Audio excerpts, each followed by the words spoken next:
¿Qué tal? Arrancamos de inmediato con este análisis y déjenme decirles que el viaje de hoy hacia el interior de la biología es alucinante. Vamos a encender la luz en esos ecosistemas microscópicos ocultos. Hablaremos de batallas silenciosas y alianzas invisibles que ocurren a nivel celular y que, literal, dictan nuestra salud. Pasaremos de ver cómo las células sobreviven a condiciones extremas hasta llegar a un dato que les volará la cabeza. El cuerpo humano alberga identidades genéticas que ni siquiera son suyas. Es un recorrido fascinante para ver la vida con otros ojos. La hoja de ruta para este resumen es bastante directa. 1. Explorando fronteras médicas. 2. Cáncer de hígado e inflamación. 3. Decodificando la vía IL-6. 4. El misterio del microquimerismo. Y para cerrar, 5. Impacto celular microquimérico.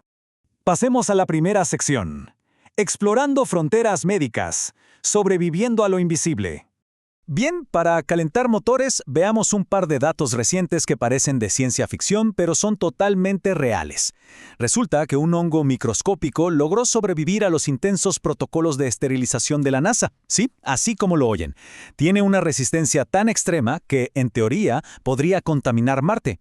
Por otro lado, acá en la Tierra, tratamientos oncológicos súper innovadores están logrando algo increíble: reiniciar por completo el sistema inmunológico en pacientes con enfermedades autoinmunes.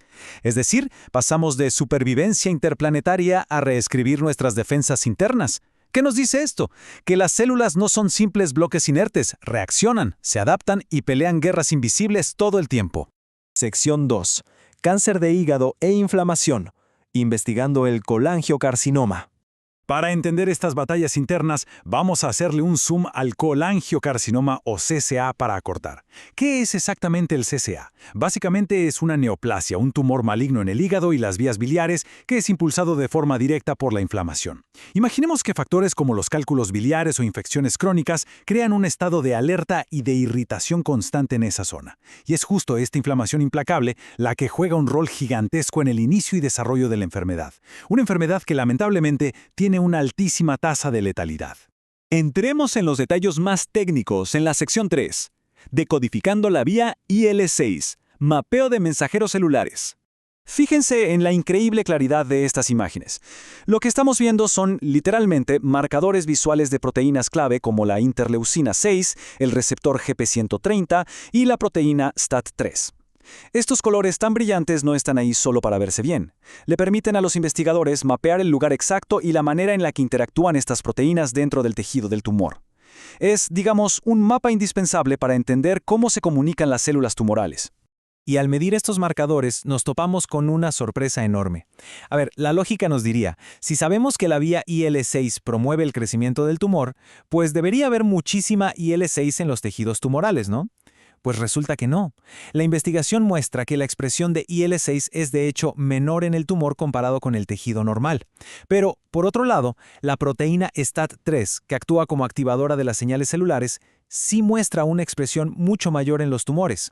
Esto es clave, porque nos demuestra que el entorno del tumor altera por completo las reglas del juego, de una forma bastante compleja y hasta contraintuitiva. Y esa alteración se hace todavía más evidente aquí.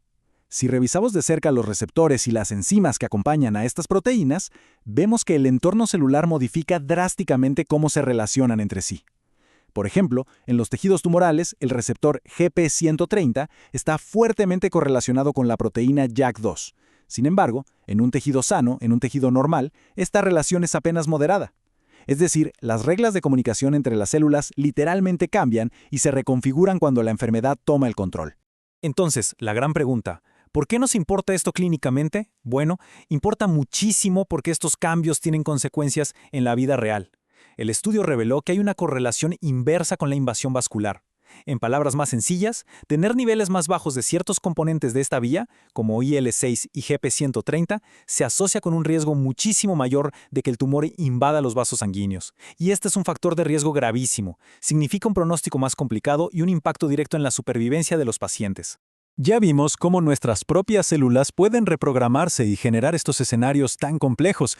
Pero, un momento, ¿qué pasaría si les dijera que algunas de las células que andan circulando por ahí participando en estos procesos biológicos en realidad no nos pertenecen genéticamente en lo absoluto? Esto nos lleva directo a la sección 4, El misterio del microquimerismo, ADN extraño en tejidos humanos. Vamos a definir este concepto que parece sacado de una película de ciencia ficción.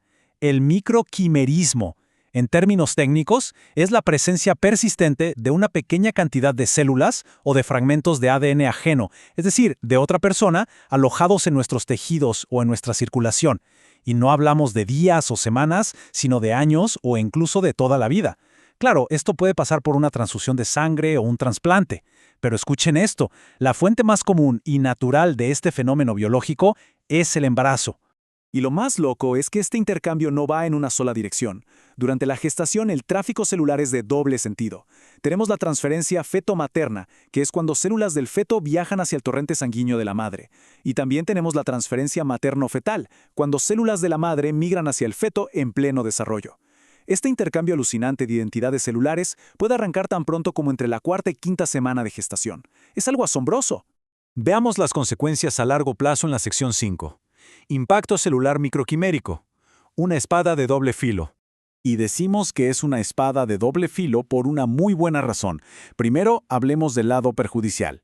Los datos científicos nos muestran vínculos bastante fuertes entre estas células foráneas y varias enfermedades autoinmunes.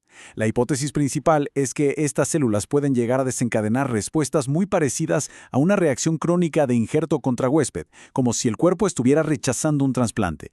Es impactante ver cómo condiciones tan severas como la esclerosis sistémica, la artritis reumatoide e incluso la diabetes tipo 1 han mostrado conexiones con la presencia de estas células activando el sistema inmunológico contra los propios órganos. Pero aquí viene la paradoja total, especialmente cuando hablamos del desarrollo del cáncer. Por un lado, se han documentado efectos protectores reales. La presencia de estas células extranjeras parece reducir el riesgo de desarrollar cáncer de mama y cáncer de ovario, actuando casi como una especie de patrulla de vigilancia extra. Sin embargo, en un contraste enorme, esas mismas células también han sido implicadas en la formación y crecimiento de cánceres cervicales y tiroideos papilares. Así que, dependiendo del órgano y del entorno, pueden ser nuestras guardianas o nuestras cómplices. Ahora, a pesar de los riesgos, hay un lado de esta investigación que nos llena de muchísima esperanza. La evidencia ha descubierto algo increíble. Se han encontrado células microquiméricas acumuladas justo en áreas donde hay daño en los tejidos, incluso muchísimos años después de un embarazo. La teoría aquí es simplemente brillante. Sugiere que estas células foráneas podrían funcionar como células madre progenitoras. Esto significa que, en lugar de atacar, podrían estar viajando proactivamente hacia los órganos dañados para ayudar en la reparación, la regeneración y la sanación del tejido, literalmente como paramédicos microscópicos internos. Al cerrar este análisis, nos quedamos maravillados con la resiliencia brutal de la biología, la profunda complejidad de las comunicaciones tumorales y esta increíble revelación de que, genéticamente, no estamos solos bajo nuestra propia piel. Así que les dejo esta reflexión final. Si el cuerpo humano es en realidad un enorme mosaico biológico, una mezcla de células propias entrelazadas con células ajenas que a veces nos sanan y a veces nos enferman, entonces, ¿quién está verdaderamente a cargo? ¿Quién es al final del día el arquitecto de la salud humana? Una pregunta fantástica para dejar resonando y mantener la curiosidad viva hasta nuestra próxima exploración.